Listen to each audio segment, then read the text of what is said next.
बिहार हूं मैं, वीरों की भूमि और शौर्य का आधार हूं मैं, शांति का प्रतीक और रणनीति का ओंकार हूं मैं, चंद्रगुप्त का साहस और अशोक की तलवार हूं मैं, चाणक्य की कूटनीति और आर्यभट्ट का आविष्कार हूं मैं, राजनीति की बुनियाद हूं और राजेंद्र का अंदाज हूं मैं, आर्यवर्त का सबसे बड़ा मगध साम्राज्य हूं मैं, मन में उज्जवल भविष्य और कण कण में बसे हैं सुनहरे सपने, गांधी की पहली उम्मीद और आंदोलन का आगाज हूं मैं, सीता की जन्मभूमि और वाल्मीकि का रामायण हूं मैं, महावीर की तपस्या और बौद्ध धर्म का संस्कार हूं मैं, हाँ बिहार हूं मैं, पाणिनि का व्याकरण और गुरु गोविंद का जन्मस्थान हूं मैं, अखंड भारत का स्वाभिमान हूं मैं, हाँ बिहार हूं मैं, नालंदा का इतिहास हूं और गंगा का श्रृंगार हूं मैं, दशरथ मांझी की प्रेम कथा और कालिदास का विचार हूं मैं, हाँ बिहार हूं मैं।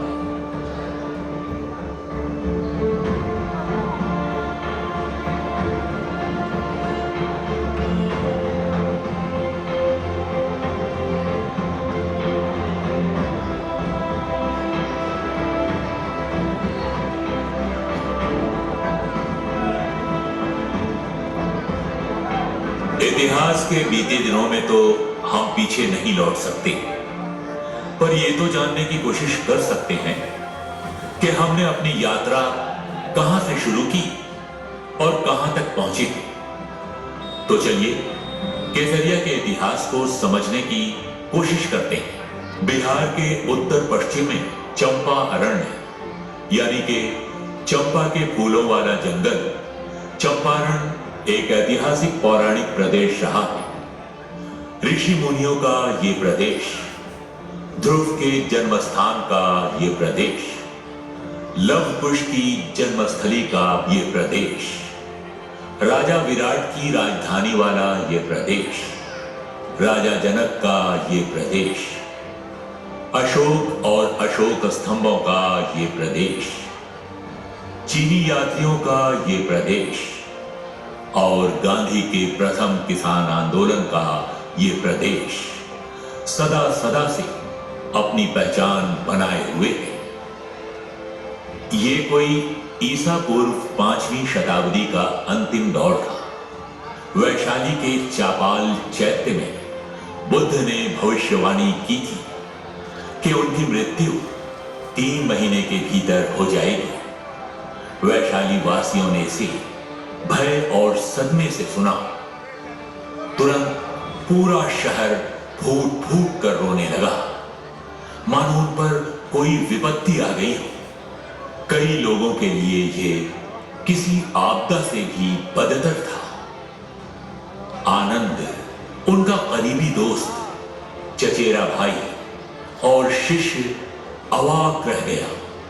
वो बुद्ध के मन को एक किताब की तरह पढ़ सकता था, क्योंकि वो बुद्ध की अंतरात्मा का रक्षक था। फिर भी उन्हें इस आकस्मिक विपत्ति का तनिक भी आभास नहीं था। अगले दिन कुटागार शाला में दूसरी मंजिल पर खड़े होकर बुद्ध ने शांति से वही दोहराया जो उन्होंने पिछले दिन कहा था। जी हां, वो 3 महीने के अंदर ही इस दुनिया से दूसरी दुनिया में चले जाएंगे। इस दिन समस्त वैशाली कुटागार शाला में एकत्रित हुई थी। सिर पर धूल लपेटते हुए, विलाप करते हुए और सिसकते हुए अब बुद्ध की भविष्यवाणी धीरे धीरे उनके दिलों में उतरने लगी थी। मृत्यु अपरिहार्य है, चाहे जो कोई भी हो, इसे टाला नहीं जा सकता। फिर बुद्ध केसरिया की ओर जाने वाले रास्ते पर धीरे धीरे आगे बढ़े और भीड़ से उनका पीछा न करने का अनुरोध भी किया। वैशाली शहर की सीमा पर बुद्ध रुके, पलटे, उस शहर को देखा जो लंबे समय तक उनकी गतिविधि का दृश्य था और शांति से बुदबुदाए, इदम पश्चिमकम आनंद वैशाली दिशानाम भविष्यामि। हे आनंद, अब से मैं वैशाली की ओर नहीं देखूंगा।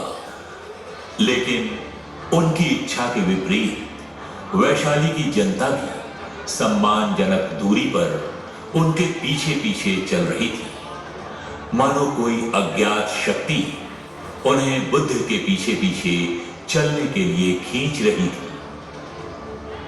जब काफिला केसरिया पहुंचा तो बुद्ध शांति से खड़े रहे, अपना ऊपरी वस्त्र कंधों पर डालते हुए उनसे फिर अनुरोध किया कि वे उनका पीछा न करें। फिर दृढ़ता के साथ आनंद से अपना भिक्षा पात्र लेकर बुद्ध ने उसे विदाई उपहार के रूप में वैशाली के लोगों की ओर बढ़ा दिया। रोते कलपते उन्होंने प्रभु की इच्छा को स्वीकार किया। जिस स्थान पर बुद्ध ने भिक्षा पात्र सौंपा था, उस स्थान पर एक छोटा मिट्टी का उदेसी का स्तूप बनाया गया था। मौर्य काल के दौरान राजा अशोक ने मिट्टी के स्तूप को ईंट के स्तूप में बदल दिया। कुषाण और गुप्त राजाओं ने इसे और बढ़ाया। 6वीं 7वीं शताब्दी में गुप्त और उसके बाद हर्ष काल के दौरान केसरिया स्तूप को और बड़ा किया गया और सैकड़ों मूर्तियों से अलंकृत किया गया। इस स्तूप को भगवान बुद्ध के एक और अध्याय से जोड़ा गया है।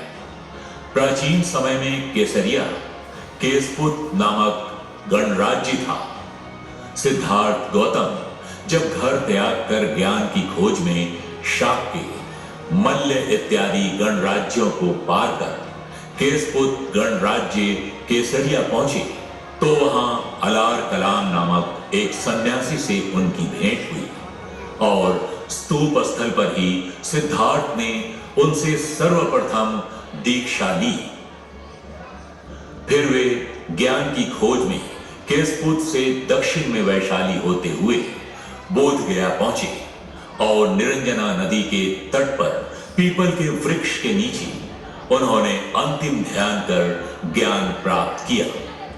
इस गोलाकार स्तूप को एक भव्य 6 सीढ़ीदार स्तूप में परिवर्तित करने का श्रेय राजा हर्ष को जाता है, जिसके शीर्ष पर एक भव्य अंडाकार गुंबद था। देश विदेश से बुद्ध अनुयायियों और आम जनता का केसरिया आकर इस पवित्र भूमि के इतिहास को याद कर इसका नमन करना जारी रहा। फाहियान और हुएनसांग दोनों चीनी यात्री इस स्तूप के नीचे विनम्र प्रार्थना में खड़े रहे होंगे और डूबते सूरज में दिव्य आनंद लिए होंगे।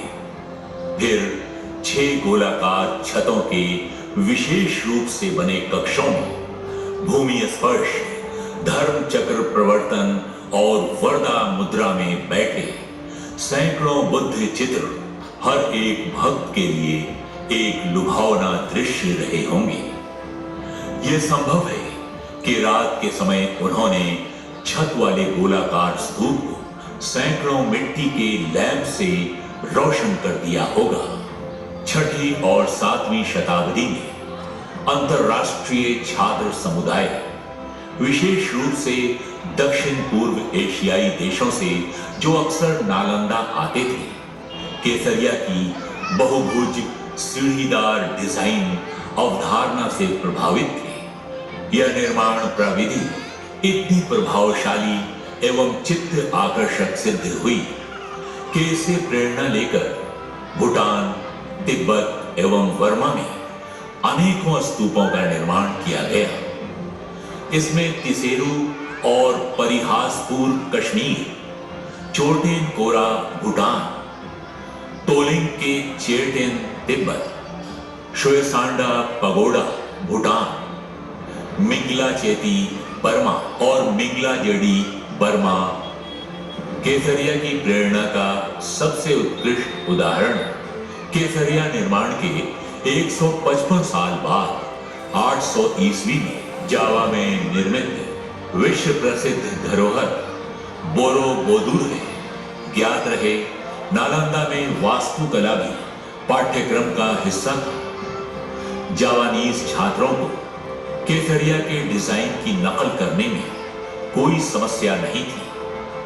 प्राचीन काल में केसरिया एक व्यापार केंद्र था, क्योंकि राजगीर को श्रावस्ती से जोड़ने वाले प्रमुख व्यापार मार्ग यहीं से होकर गुजरते थे। लगभग 1200 ईस्वी पूर्व में बख्तियार खिलजी की आक्रमणकारी सेना द्वारा बिहार और बंगाल पर विजय के फलस्वरूप दोनों क्षेत्रों में खून खराबा हुआ।